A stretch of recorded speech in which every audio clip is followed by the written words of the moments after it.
के हालिया इंतखाबात के नताइज में तमिळगा वेट्री कड़गम यानी टीवीके ने एक मजबूत सियासी आगाज किया है, जहां कई सख्त मुकाबलों ने रियासत के सियासी मंजरनामे को तब्दील कर दिया है। इलेक्शन कमीशन ऑफ इंडिया के मुताबिक सीनियर डीएमके रहनुमा और साबिक कोऑपरेटिव्स वजीर के.आर. पेरिये करुपन को तिरुपतुर असेंबली सीट पर टीवी के उम्मीदवार आर श्रीनिवासा सेतुपति के हाथों सिर्फ एक वोट से शिकस्त का सामना करना पड़ा।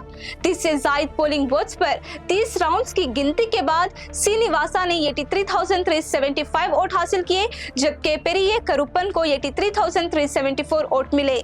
बीजेपी उम्मीदवार तिरुमरन के 29,054 वोट लेकर तीसरे नंबर पर रहे। तवील गिनती के बाद नतीजा देर से जारी किया गया। इस इंतखाबात में टीवीके ने मजमूई तौर पर 108 नशिस्तें जीतकर एक बड़ी सियासी ताकत के तौर पर अपनी मौजूदगी दर्ज कराई है, जो अदाकार से सियासतदान बनने वाले विजय के लिए एक अहम सियासी आगाज समझा जा रहा है और ये तमिलनाडु की रिवायती सियासत में बड़ी तब्दीली की अलामत है। इंतखाबात में इंतहाई करीबी मुकाबले, गैर मुतवक्का नताइज और टीवीके के बतौर नई सियासी कुव्वत के उभरने का रुझान वाज़ेह तौर पर देखने को मिला।